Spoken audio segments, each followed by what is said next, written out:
Professional detachment. I slowly dress in front of the mirror, pinning on peculiar emblems, straightening my new purple tie. The latter keeps conjuring the same images from my memory. A desolated residential area, a piece of purple fabric, almost incandescent amongst the grey rubble. I undertake the first assignment in my new paramilitary role today. My voice is shaky as I state my name and raise my ID to the intercom at the academy gates. Good morning, sir. Please report to Section C. The compound resembles a model village in its neatness and uniformity. A series of garrisons, identical and equidistant, flanked by lawns so meticulously preened they have the appearance of astroturf. I see the program coordinator standing to attention at the entrance of Section C. He shakes my hand. Good morning, Mr. Roderick. Good morning, Major. After the briefest of pleasantries, I'm given a formal tour of the grounds. Then we enter the assembly hall for AM roll call. Each cadet responds present to a 4-character code. These are their only identifiers now. Surnames are forgotten, filed away until graduation or ejection from the program. I have a clear view of the back row and something immediately troubles me. C876, I remarked to the Major. She can't be any older than 10. Good eyes, young man. She's 9. 9? A very precocious 9-year-old. Well above average IQ. Scored as high as any of her cohorts in verbal reasoning and problem solving. He grins at me. Don't worry. She'll be 18 when she deploys, same as anyone else. So she'll be in the program for another 9 years? Seems... No, she's projected to finish at the same rate as her peers. It simply means she'll get a head start on what comes next. He glances at his notes. Ah, yes. By 18, C876 should have a first-rate understanding of drone warfare.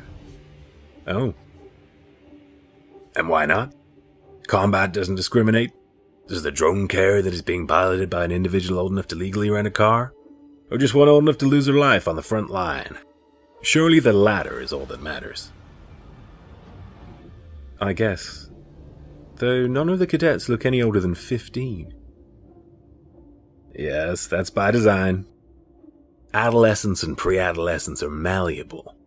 Amendment 21 of the program protocol. You must know it. I return a vacant expression. Cutoff age is now 16. I don't remember that amendment. And the minimum age? Technically, there isn't one. But you'd be hard-pressed to find anyone younger than C876 on the program. Well, I'd hope so. But correct me if I'm wrong, Major. Provided they pass all the aptitude tests, ostensibly a 6-year-old could enter the program. He laughs. I mean, ostensibly, yes. Such a thing is entirely unheard of, though. There's a world of difference between 9-year-olds and 6-year-olds. I frown again, disturbed by the coordinator's casual indifference. Then why not be explicit? If it's been decided that 16 is the limit, why not make 10 the minimum? Or 11? Or 12? Arbitrary numbers. We work off mental capacity. Nothing more, nothing less. I don't think it's arbitrary. If we can delineate when a child is too young for sex education, surely we can do the same for this. I think I'd rest easier knowing that the children weren't taught to hate and dehumanize before they're taught about the birds and the bees. He laughs. We don't teach anyone to hate, son. They simply learn professional detachment. They have a job to do. Targets to neutralize, objectives to complete. Yes. Territory to secure, people to kill. Language, the Major says sternly. You know we never use those words, and certainly never in the same sentence. Yes, God forbid the cadets ever cotton on to the fact that people will die because of the decisions they make. I understand why you're chosen now, the Major says coldly.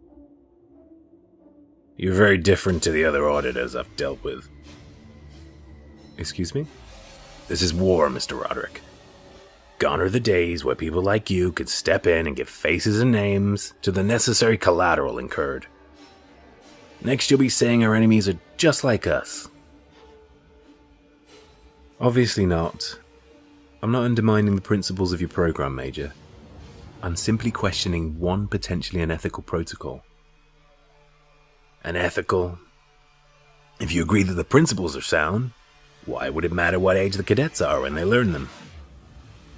Fine. C876. She's back in the classroom this afternoon? Yes. You can oversee her lesson if you like.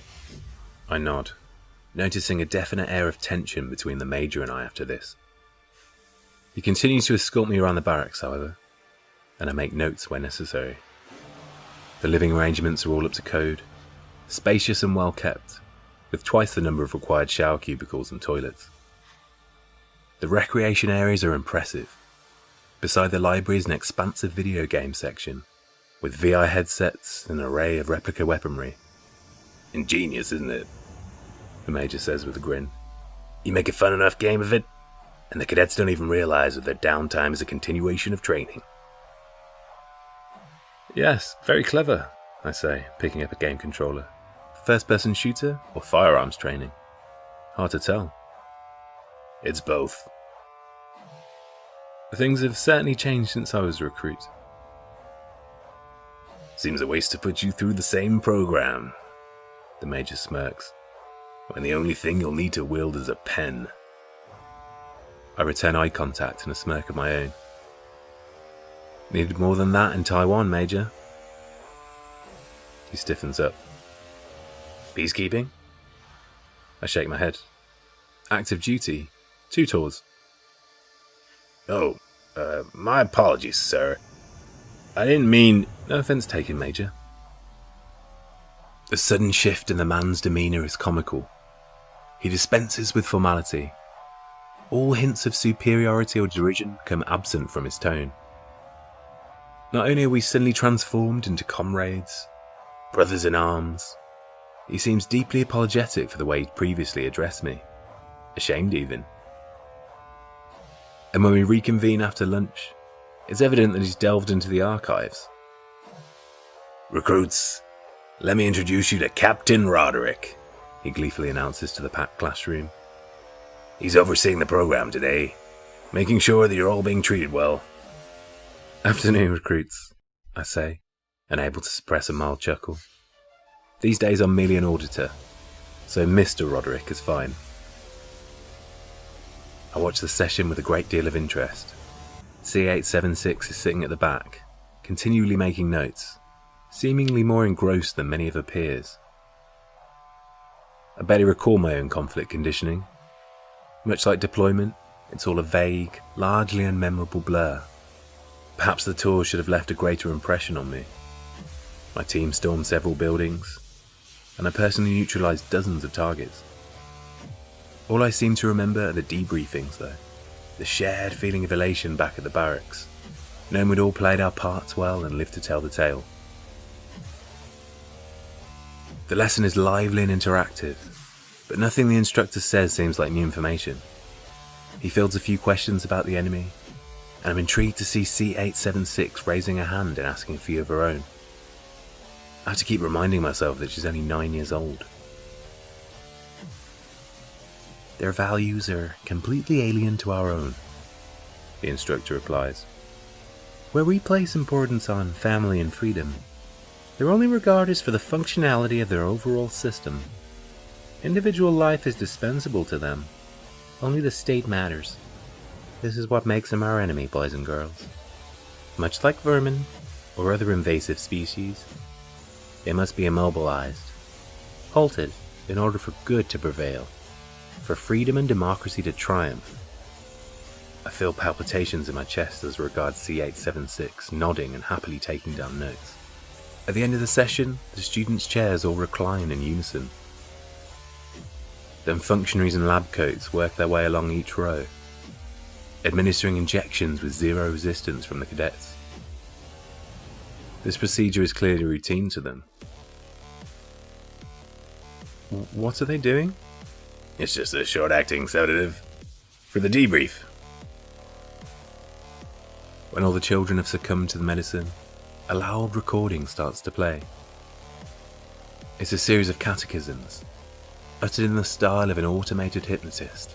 Some are merely reiterations of statements just heard, while others are entirely different. The target is merciless, with no regard for life. The target must be stopped.